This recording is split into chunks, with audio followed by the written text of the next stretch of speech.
Le calme est revenu dans la cité des Kavumu après des affrontements qui ont été signalés ce dimanche 13 avril entre les VDP et l'armée révolutionnaire à développer dans cette session de formation. Et puis l'insécurité dans la ville de Goma, on en parle toujours. Les incursions des bandits armés ont été signalées dans plusieurs quartiers de la ville la nuit du 13 à ce 14 avril. Le détail, c'est dans ce journal. Mesdames et messieurs, ces titres et tant d'autres vous seront développés dans cette édition du journal. N'oubliez pas de vous abonner à nos différentes plateformes de Youbi Media pour avoir plus de contenu.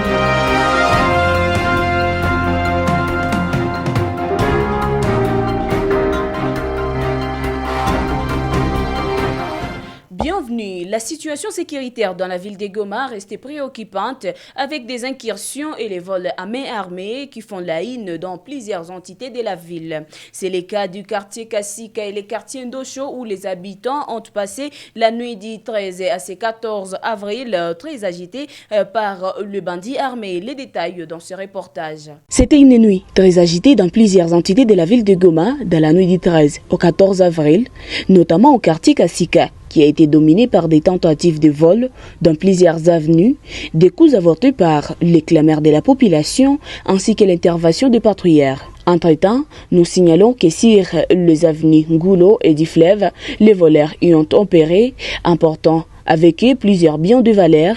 Néanmoins, aucun cas de blessés ni de décès, a signalé la chef du quartier Kassika, Anima Sandi, dans son rapport journalier. Au quartier Ndosho, sur avenue Kanyamuhanga, on signale une incursion de bandits chez Madame Salama Pascal vers 0h, des sommes importantes d'argent et des téléphones emportés par ces assaillants. Et sur avenue Kabacha, des bandits ont opéré dans 2 maisons. Grâce à l'intervention des patrouilleurs, un de ces bandits a été appréhendé. Sur avenue Roi Sama, un présumé voleur a été maîtrisé par la population qui l'aurait mis au service de sécurité. Sur les avenues Kabacha, Ngungu et Kassavubu, les bandits y ont mené la loi aussi, a indiqué Bahati Lugere Jackson, chef de ces quartiers. Au quartier Lac Vert vers 20h de cette même nuit, du 13 au 14 avril, sur avenue Kabande, une maison a pris feu et la cause serait une cuisine mal gérée.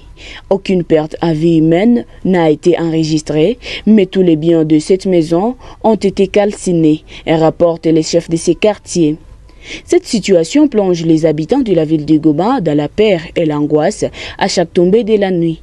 Ainsi, rappela aux autorités en place la nécessité de la sécurité. Et les notabilités de Nyarukongora et Bugumvu dans le groupe Mamunigi ont été la cible de bandits armés. Ces hors-la-loi ont même violé des filles dans cette agglomération de Buingo et emporté le bien de valeur. Témoignage. Ndiyo, kumepitikana tatizo ndani ya usiku wa leo ambao umekucha ndani ya notabilite yangu Nyarukongora. Kuna majangili au mavamizi ambao wameingilia manyumba, wameingilia wakaaji, kwa hivyo wamewapora vitu vyao na kuwabaka, wamebaka wakaaji wangu wawili. Kwangu hali sio nzuri, waliingilia kwangu usiku, wakaua mkaaji wangu mmoja, wakalumiza na wengine 4. Manake hali haiko mzuri kabisa mnotabilite ya Bunguve. Serikali yoni ngenzi ya kutusaidia kusekirite, antuka watusaidie, watuma hata askari watuchunge mzuri, antuka huku kwetu bila ile ni nguvu. Ni mu village gani? Village Byungo, groupement Munigi. Pole sana. Plusieurs familles ont été endeuillées à Kavumu dans les accrochages entre la coalition Wazalendo et l'armée révolutionnaire congolaise. Les Wazalendo qui ont tenté de reprendre cette partie du site Kivu ont été neutralisés par l'AFC M23 la journée du dimanche 13 avril 2025. Les populations civiles ont été également victimes. Pour l'heure, le calme apparent règne à Kavumu. Suivez. Waza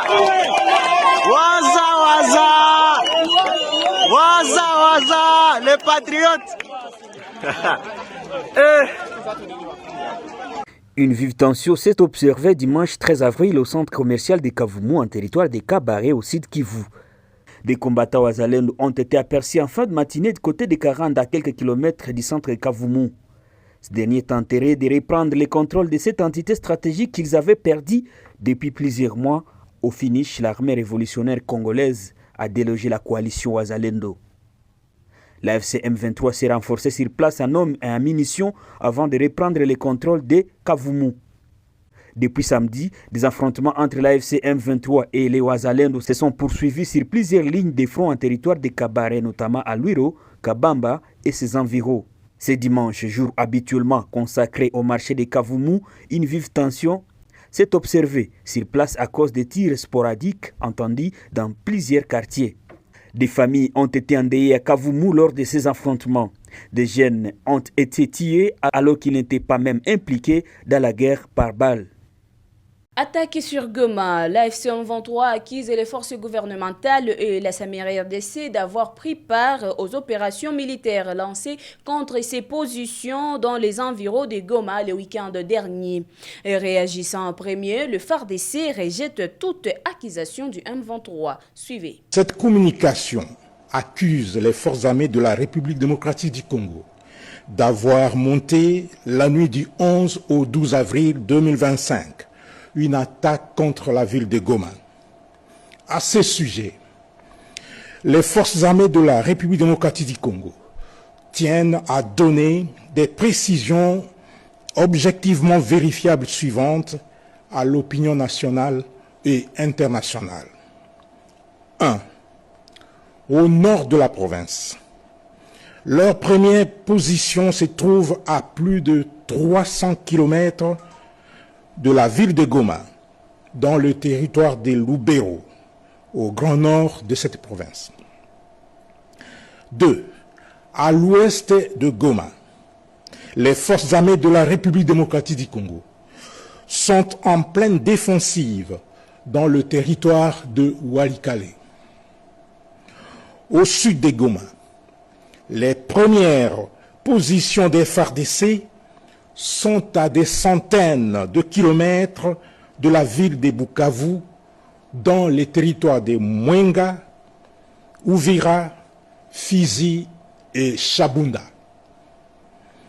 Le communiqué de l'AFC M23, taillé de toutes pièces, est en réalité un scénario sciemment monté, non seulement pour camoufler et justifier Faure Gnassingbé, président de la République togolaise, est le nouveau médiateur dans le processus de paix pour résoudre les conflits à l'est de la RDC. Cette décision a été adoptée samedi dernier à l'Assemblée générale de l'Union africaine. Selon l'UA, la commission est chargée d'élaborer une feuille de route unifiée en concertation avec le parti concerné. Signalons que Faure Gnassingbé prend la relève du président angolais Joao Lourenço qui a récemment décidé de se retirer de la médiation. Lors du culte de ce dimanche de Ramo à l'église 8e CEPAC Kanisa Langungu, le gouverneur du Nord Kivu sous la FCM 23, Bahati Musanga Erasto,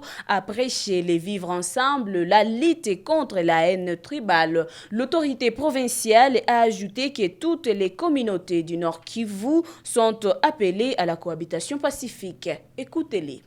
Kwa nini mnasema nishaona Mungu? Ni njia ile tunapita ndani, tunapita njia mingi, tunapita kwa shida, lakini kuko vaso linafika kunasema lakini hii vaso itakaweza papita. Unaona Mungu na piga magoti asubuhi, naomba Mwenyezi Mungu anakupatia ile njia. Watu wasiwadanganye, Mungu yuko na anatenda. Kama muamini hapa nyie njoo muko na fungulo ya kuleta amani kwetu. Muko na fungulo, wapolitisi wa Kinshasa, wapolitisi wenye wako Goma, hawana fungulo ya kuleta amani. Watu wenye wako na fungulo ya kuleta amani wa Kristo, juu wanajua Mungu. Hakuna mtu mwenye nendaka mtumbo ya mama yake, aende mtumbo ya mama yake, aiwe kama tazaliwa ni kabila fulani. Sana zaliwa, anashikutana kudunia, anashikutana kudunia na aiwe kabila yake. Mtoto kisha komara kisha enda ekole primaire, ukishafika mu primaire ndio anataka sema kabila. Lakini bebe wa inani anaiwa kabila yake. Mtu sana anagombanisha mtu za kabila yake na kwa kuna tension. Mukabila zote mko watu wabaya, hakuna kabila wote aseba kose, hapana. Mubatusi muko babaya, mubahutu muko babaya, mubahunde bako babaya, mubanane muko babaya, lakini watu wote iko. Kama muhutu mmoja ni mbaya, haiko wale wahutu wote kisi babaya. Kama muhunde ni mbaya, haiko wahutu wote ni babaya. Huko watu juu ya heri na intérêt personnel, anaonaka mtu kama anafanya makosa, ile makosa yote anayatribuye kwa community yake. Kama unayatribuye mtu anafanya kosa, ile kosa unayatribuye kwa community ya mtu, pale uko unapitanisha mtu. Enfin, chef du groupe armé dénommé Union des forces pour la reconstitution du Congo, IFRC, un sigle, et pasteur de l'église 8e CEPAC du Sud Kivu, Joël Mounene Muganguzi, a annoncé sa décision de rejoindre l'AFC M23 dirigé par Corneille Nangaa. C'est devant la presse d'Igoma que M. Joël Namounene a exprimé sa volonté ainsi que celle de son mouvement de s'allier aux autres forces pour lutter ensemble contre le tribalisme et le népotisme qu'il attribue au pouvoir de Kinshasa. Il a vivement critiqué le pouvoir de Tshisekedi qu'il accuse d'avoir plongé le pays dans le chaos. Il est au micro de Jonas Kassoula. En effet, au regard de la situation politique, sécuritaire, socio-économique et culturelle chaotique de notre pays, caractérisé par plusieurs mots, notamment tribalisme, népotisme, favoritisme, détournement de deniers publics, caporalisation des services de défense et de sécurité, ainsi que la mauvaise gouvernance, vit l'insécurité généralisée et entretenue par le pouvoir de M. Félix Tshisekedi Tshilombo sur toute l'étendue de la République démocratique du Congo, et en particulier à l'est de la RDC, considérant que tout Congolais a le devoir de barrer la route à toute personne qui voudrait garder le pouvoir par la ruse et par la manipulation, étant donné que la passivité face à une menace traduit une irresponsabilité et une complicité tacite, le présidium des forces d'autodéfense Maïmaï, regroupées au sein de l'Union des forces pour la reconstruction du Congo, réunis en assemblée extraordinaire en date du 30 mars 2025 à Bukavu, porte à l'opinion locale, nationale et internationale ce qui suit. L'Union des forces pour la reconstruction du Congo déclare illégal et illégitime le pouvoir de Félix Tshisekedi Tshilombo dans les provinces du Sud Kivu et de Maniema. L'UFRC prend la décision d'adhérer à l'AFC pour qu'ensemble nous puissions mettre fin au régime tribalo-ethnique et dictatorial de Kinshasa et réorganiser les institutions républicaines basées sur l'équité, l'égalité de tous ainsi que la bonne gouvernance. De ce qui précède, l'IFRC demande à toutes ces forces qui sont dans les provinces précitées de prendre toutes les orientations possibles pour qu'ils regagnent l'ARC. Merci à vous de nous avoir suivis jusqu'ici. Restez scotchés. N'oubliez pas de vous abonner à nos différentes plateformes de Youbi Media pour avoir plus de contenu.